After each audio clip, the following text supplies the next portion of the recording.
So I want to give you guys a little bit of an update about everything that's going on. It's going to be pretty raw. This is time that I have to actually record something.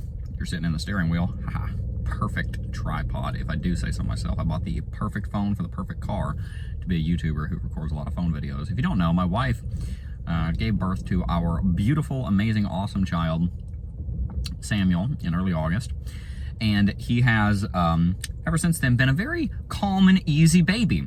But the postpartum has not been. My wife's been dealing with some very serious headaches and a bunch of other symptoms that would take at least half an hour for me to fully explain. I know because I've done it probably about 10 times for the doctors. I want to give you guys a bit of an update. The last time you saw any content from us was on Monday. The reason for that was because Tuesday afternoon, we admitted into the hospital with the theory that Sarah has something called spontaneous intracranial hypotension. Now, basically what spontaneous intracranial hypotension is, well, it's spontaneous. It came out of nowhere and nobody knows exactly why it happened. Intracranial means having to do with the cerebrospinal fluid space in your spinal column and in your brain.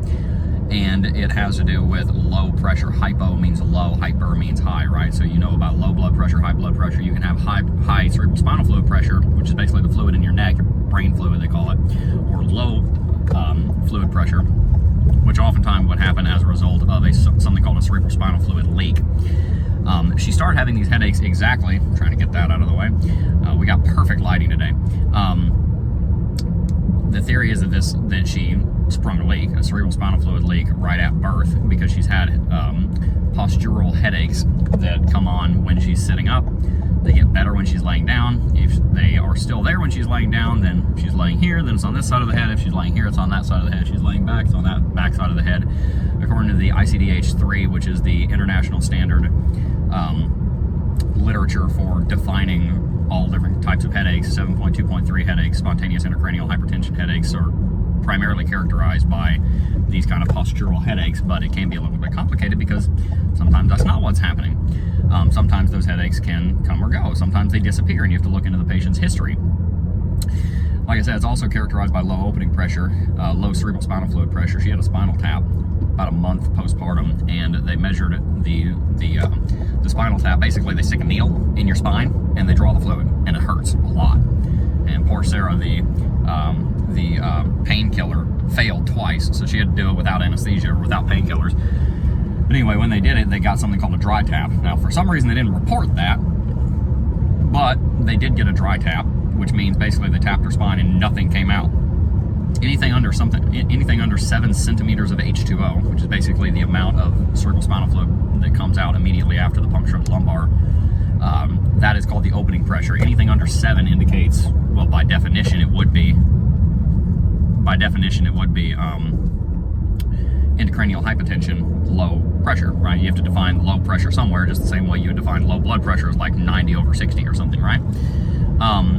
But when they finally did get an opening pressure after sitting her upright for about a couple of minutes, they measured it at 7. So the reading doesn't confer with the diagnosis that I and another doctor are giving her. Now, I'm not a doctor, so I can't give her a diagnosis, but what I think it is.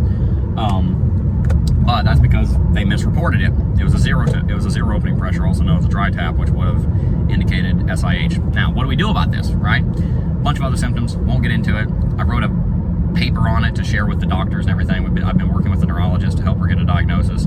They've been doing a phenomenal job, absolutely great job. Did all the testing in the right order, the exact things that they needed to do to test for that. But what the treatment for that would be is a epidural blood patch. Basically, they would take blood right out of your arm, shoot it into your spine, and it would plug the leak, right? If there is a CSF leak somewhere that's not showing up on imaging, which can happen in up to 40% of cases, then that epidural blood patch could plug the leak, stopping the cerebrospinal fluid from draining and allowing for her body to create more of it and refill her intrathecal space, which is the space where the cerebrospinal fluid resides. So that's kind of where we are right now. She's doing a protracted, multiple day long course of treatment just for something called status migrainosis, which is a fancy term for a stubborn headache that won't go away. Basically a headache that causes a headache that causes a headache that causes a headache. Insert, 2 days later from SpongeBob, that causes a headache, right? I mean, it's that kind of headache, a headache that triggers a headache. It's a kind of a brutal thing. So they're trying to break that to see if that's what the issue is. If that doesn't work, then they're probably going to, well, they're not probably going to, I'm going to make sure that they do, with Sarah's approval, an epidural blood patch to see if that will help. And so that's kind of where we are right now. For the first time, it seems like we may actually have kind of a diagnosis. She doesn't really have a diagnosis, but a couple of different solid theories about what may be going on. And so that's where I've been, trying to support her the best that I possibly can. Doing a couple things here and there, but for the most part, just doing a lot of research. You know, not just looking at WebD for 2 minutes. I've been spending several hours every day reading the neurologist's own literature to, you know, do the same studies that they did in school on this kind of stuff, but specifically on this condition. And they've been treating her well. And so just be praying for her. Hopefully she'll be getting better soon, because it's very debilitating. She's probably, you know, without treatment, she's probably at 20 to 30% of her capacity just to live life, right? There's a lot of people that have this kind of condition, and it forces them to quit jobs. It can delay their ability to retire. It can just absolutely wreck your life, and that's kind of what's been happening to her for the last 8 to 9 weeks. So doing everything that I can to help her get healthy, especially since we have a few leads. I'm going to pursue those as hard as we possibly can, trusting God, knowing that He's going to provide answers in His timing. We don't know what that timing is, but in His timing, we know that He'll be providing answers.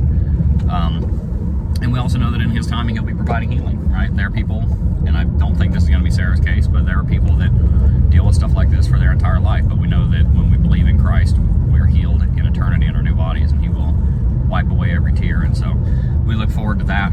And we also, you know, have faith that He's going to take good care of us, as He always has. So kind of a short update. Just wanted to let you know what's going on. I've got to go get the kids. They're staying at home with some family. I'm going to bring them up to the hospital so that family member can go to work. And then we'll keep it moving. You didn't know that this is going to turn into a medical vlog, but it did. Now you know a little bit about cerebral spinal fluid leaks.